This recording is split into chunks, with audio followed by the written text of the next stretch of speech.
So, this month of February, we have been focused on unity and other world religions and discovering that golden thread that runs through all of them. And in fact, we're discovering more and more that it runs through ancient cultures. What we may be discovering is something new to us, has been around for a very long time. We've been using and draw upon the information and a lot of the research done by Reverend John Roach's book, Unity and World Religions, as well as other resources that I've drawn from. This has been a challenging one because it's not so much about, what do I want to say about it? Is there so much to say? How do I condense this down? Because these are both broad, diverse, and distant ancient religions that we're talking about today, both Hinduism and Buddhism. I wanted to just give us a little synopsis of where we've been up until now.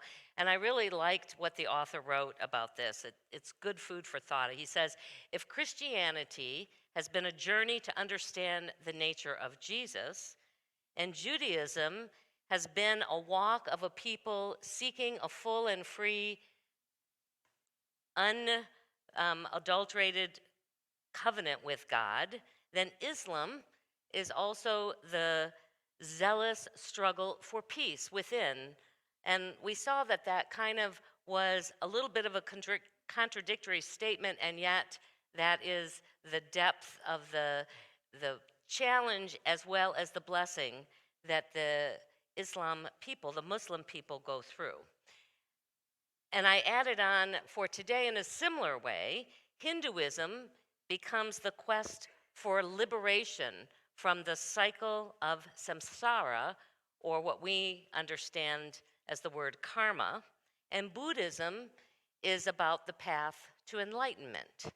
It is how we get from where we are to that state of nirvana. As we start with Hinduism, it is considered one of the oldest religion, if not the oldest religion out there. Its roots can be traced back as far as 10,000 BC. It has about 1 billion followers. It is primarily located, those followers are primarily located in India, which is where it originated from.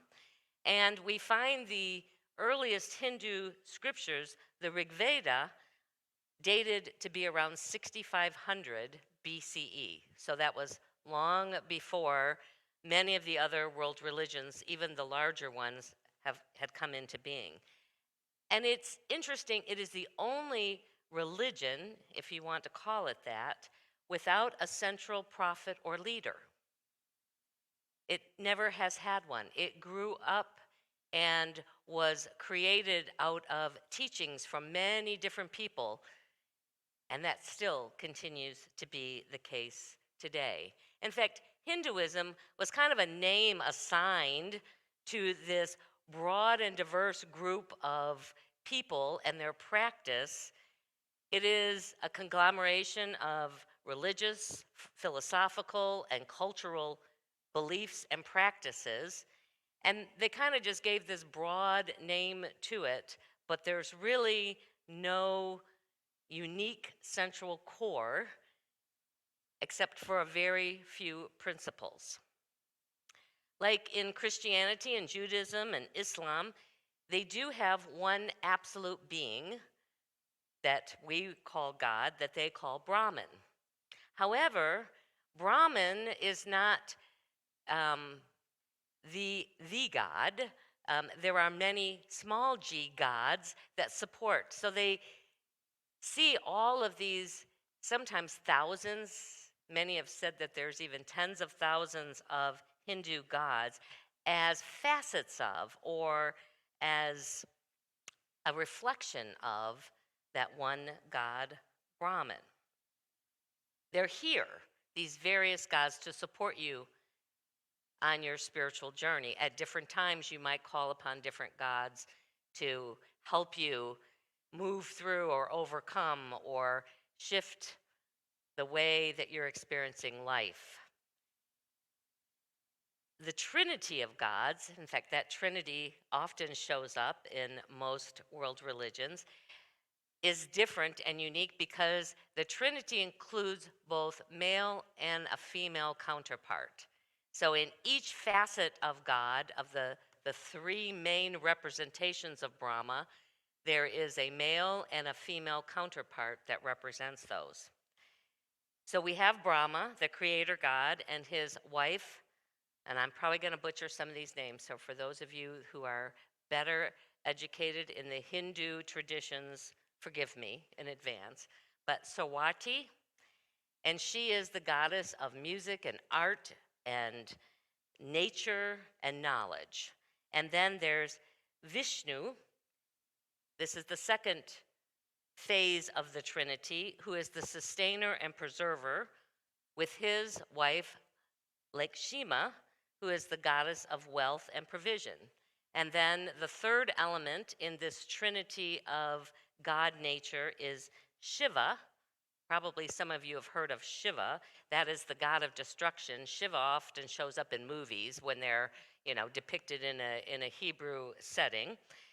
So Shiva is the god of destruction, but also transformation, because the Hindus understand that both are phases. Sometimes destruction is what allows birth of something new to arise. And then his has his partner in this, Parvati, who is both light and peace and also the dark aspect. So it represents both the light and the dark. And all of these gods are there to assist in attaining the goals of life. And the Hindus have four main goals of life that they are all striving towards. The first is artha, which is the focus on work and prosperity. And interestingly, these kind of mirror the phases of life, from when we're very young to our middle ages, and when we're focused on career and family, to the older part of our journey. So at first, work and prosperity is a focus, and then kama, which is different than karma, which is passion, desire, beauty, family. Dharma, which is often another word that's a little more familiar because it's central. It's ethics and duty. It is a spiritual focus on how we bring this into being in our lives. And then moksha, which is liberation from the cycle of karma. It is that place where we would gain that enlightenment, that we don't have to continue to be in this cycle of receiving what we have put out in the past, both good and bad. And this cycle of karma is very central to the Hindu practices and faith. It is their understanding of what we often call the law of cause and effect, which is one of our core principles, that how we think, how we feel, how we speak, how we act has, what we put out has an effect that will be returned to us. And in their belief, our life circumstances, whatever they may be, are a reflection of our past actions, both positive and negative. And this goal of liberation is to overcome, to even out and balance out those scales of karma, and it's done through spiritual practice. The spiritual practices they call yogas. I've learned a lot. Yoga we think of as just breathing and postures, for both physical well-being as well as a spiritual component to it. But for yoga, for the Hindu people, yogas are actually certain types of practices that they learn and embody throughout their life. That's what I was saying. There's a lot to this. So, I'm just going to give you the broad overview of it. So, the first one is karma yoga. And it emphasizes and is focused on action and service to others. to all beings. So in that, you are working off your karma by doing positive, adding positive energy into the world so that your cycle becomes a positive experience that lets you go on to the next practices. The second one is bhakti yoga, which focuses on loving devotion to God and others. This is prayer. This is what we would understand as prayer. So when you're in this kind of practice, you're spending significant amounts of time in prayer and in service through that act of devotion.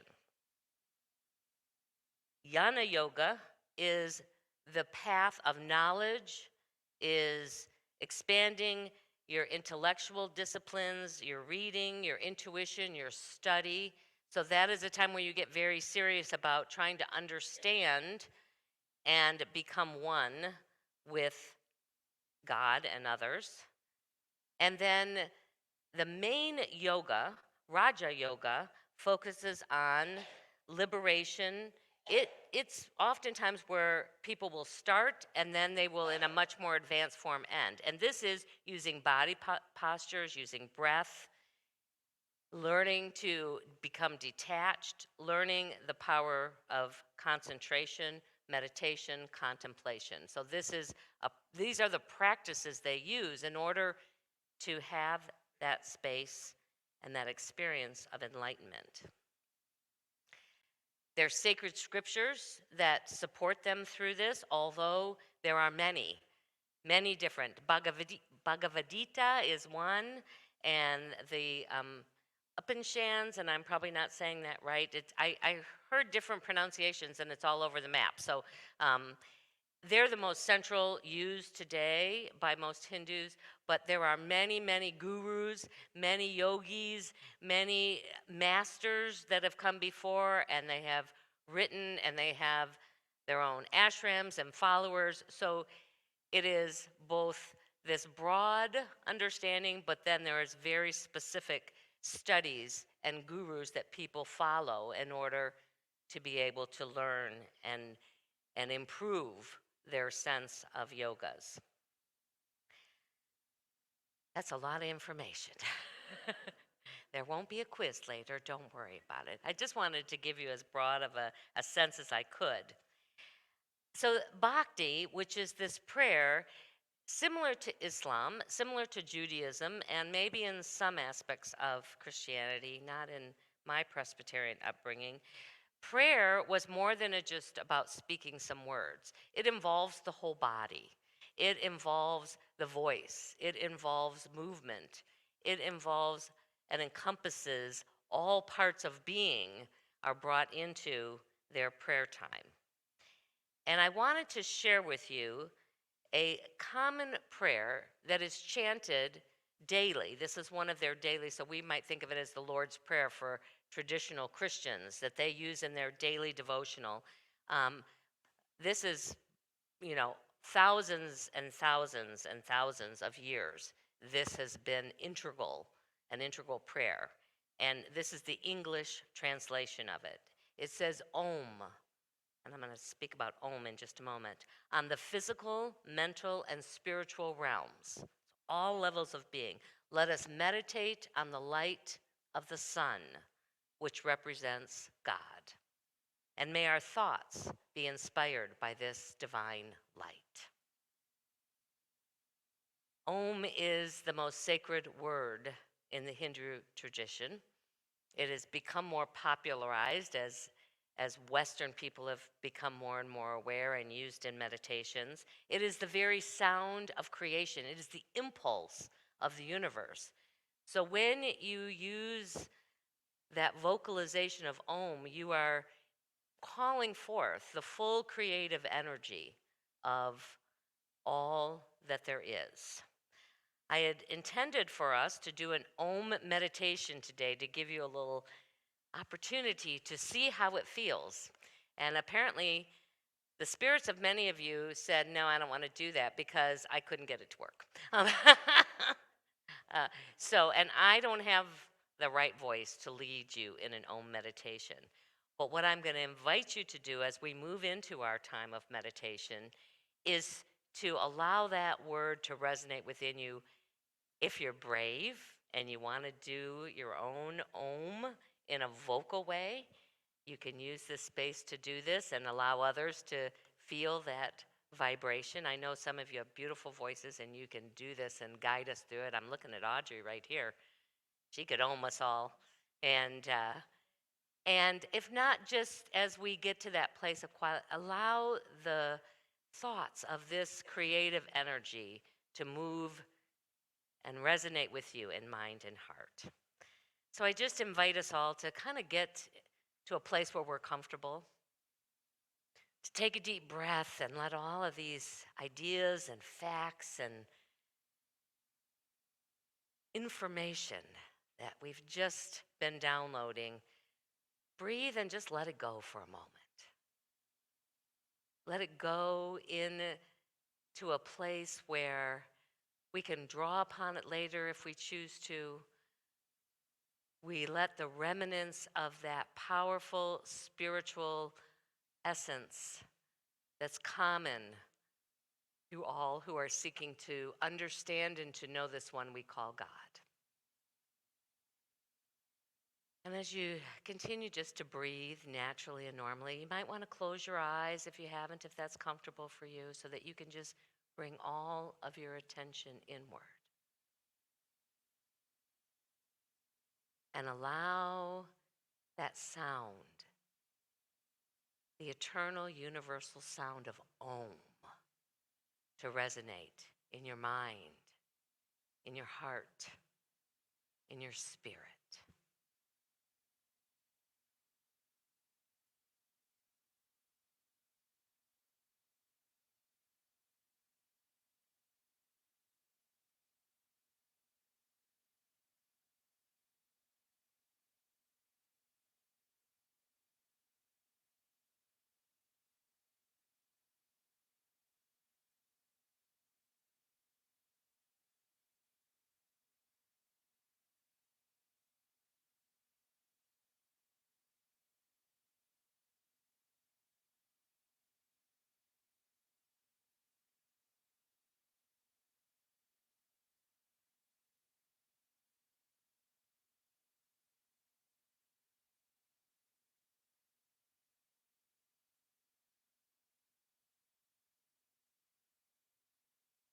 And for those of you who are vocally oming, just take a moment once you finish this last and feel that vibration moving in and through you.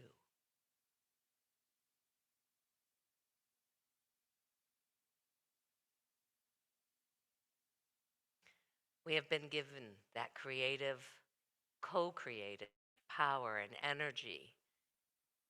And we give thanks for this brief moment in which we have aligned that power within us with the power of light, the power of love, the power of creation for good. And as we bring our attention back to this time and to this space, we take with us this tool that we can call into our own space at any moment. We can call the very energy of God and all the power that comes with it into our own lives. And we simply say thank you. Thank you, God. And thank you for those of you who felt empowered. I loved it. I love the sound in here. So our second one that we're looking at today, our second major religion, is Buddhism. Many would see those very similar, but actually, although Buddhism has incorporated some of the Hindu understandings and beliefs, it started as its own unique path. It also arose out of India some 2,500 years ago, and it had a very central focus, the one that we know of as the Buddha. There are about 470 million people who identify with Buddhism, and even though this arose out of India, they primarily now reside in China and other Asian countries, Korea, Japan, Buddhism is the primary religion that people practice there. And what's interesting is that the Buddha did not try and lay out any kind of theological explanations about God, about humanity, about the world, about why we're here.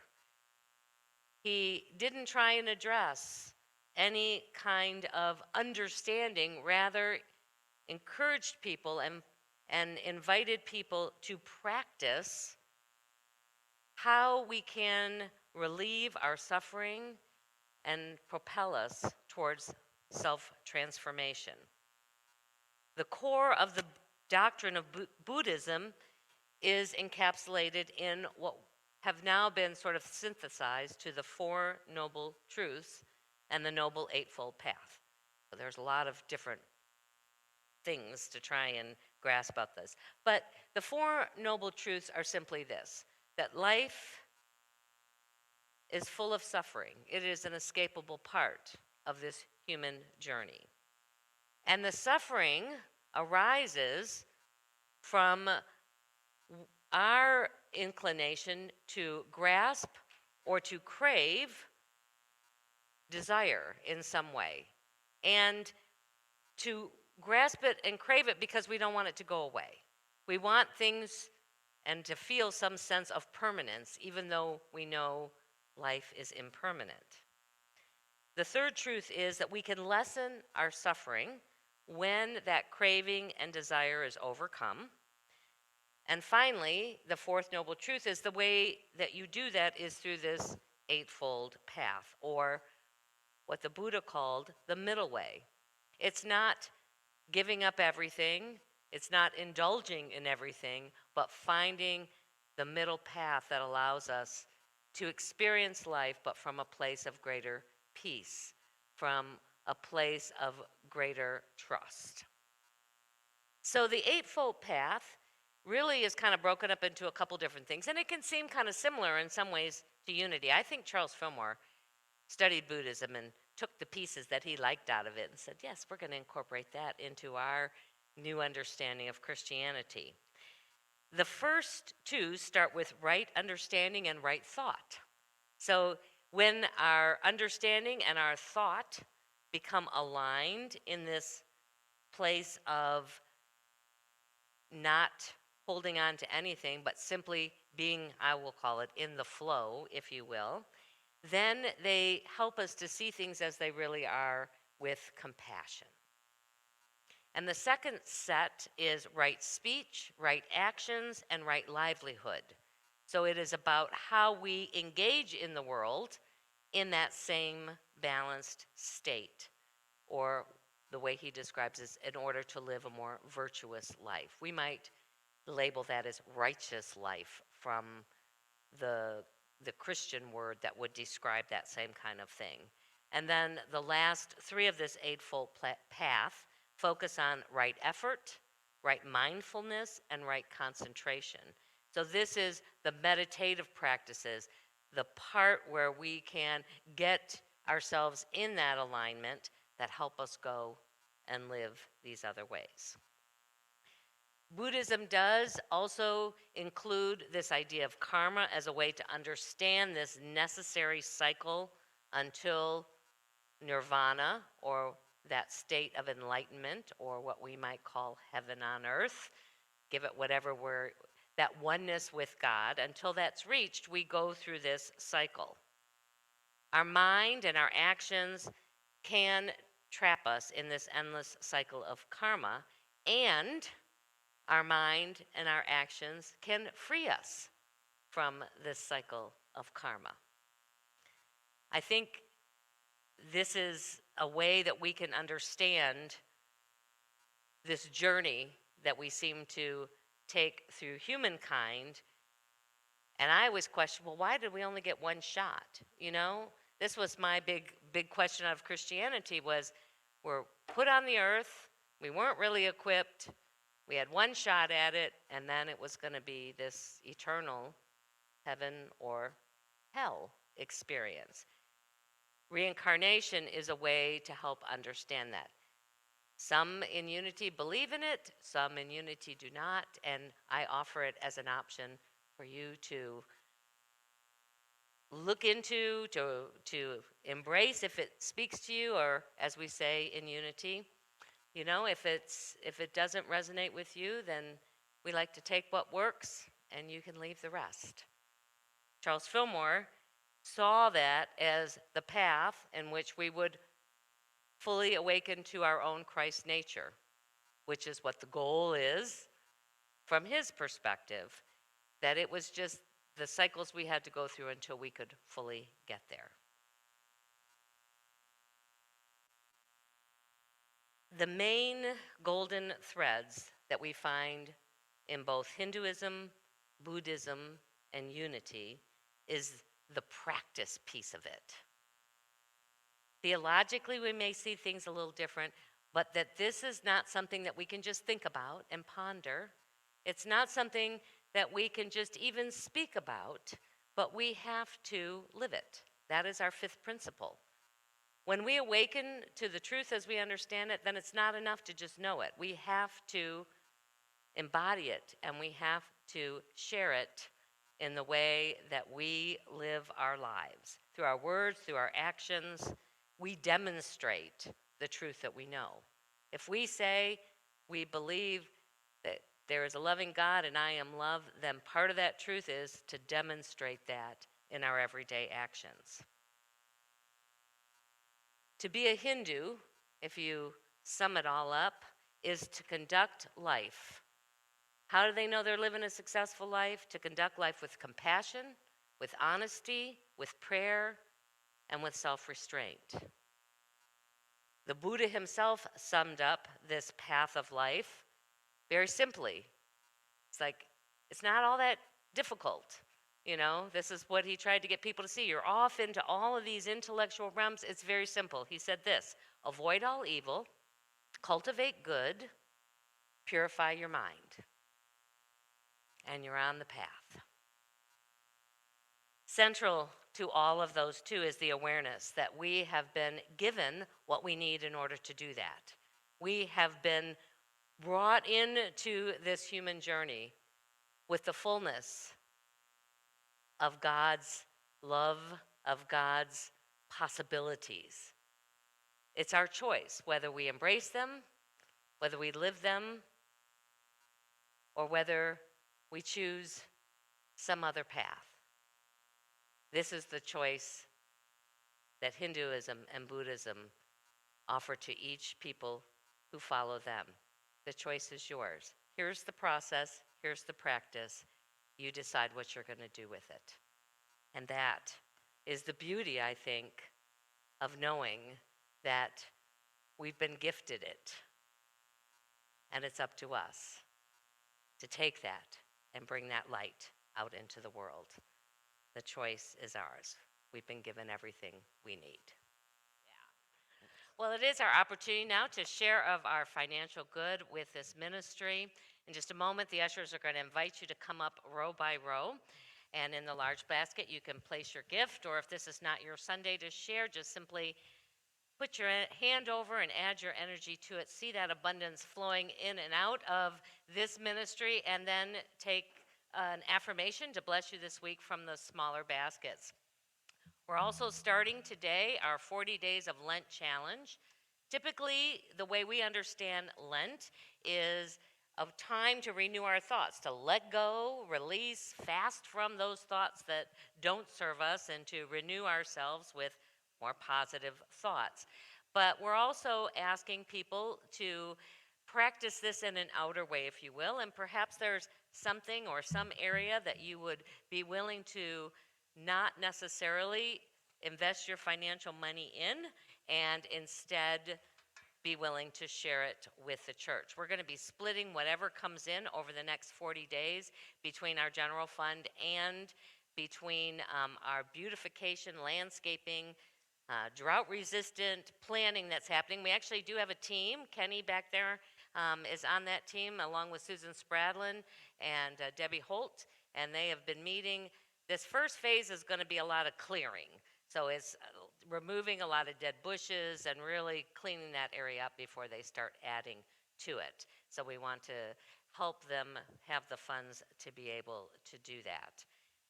So and there's some jars. If you want to use the jars, we've got some out there. One of the things that I'm going to do, and I know a lot of you women have this, and I'm also going to raid my husband's change drawer, because as a woman, we throw our change into our purse, and I have many purses. As you switch out purses, and I don't go get that change, and there's change in my car, and there is change literally all over the place. So I'm going to go through the drawers and the old purses and just see how much I can collect of money that's just been sitting there somewhere, not doing any good, sitting in the dark, and bring it back to the light and put it back into circulation. So let us take what we offer today into our hands and into our hearts and join and bless it. Together, divine love, through me, blesses and multiplies all that I have, all that I give, and all that I receive. Thank you, Father, Mother God.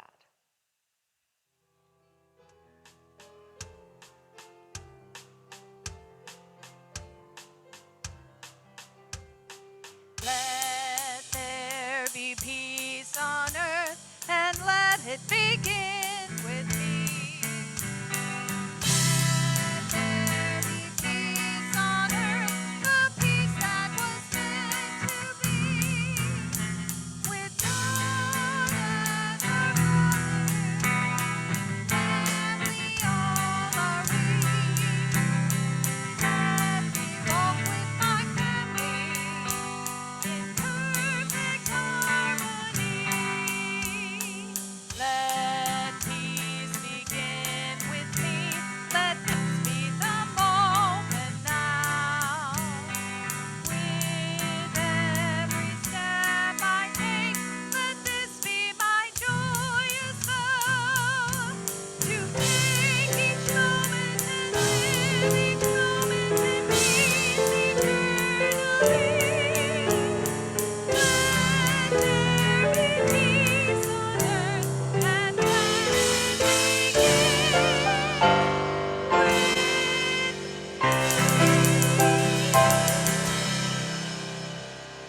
So as we go into this day, into this week, knowing that we have been given everything that we need to live and to express a life of light and love, we go knowing our prayer for protection. Together, the light of God surrounds us.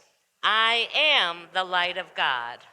The love of God enfolds us. I am the love of God. The power of God protects us. I am the power of God. And the presence of God watches over us. I am the presence of God. Wherever we are, God is, and all is well.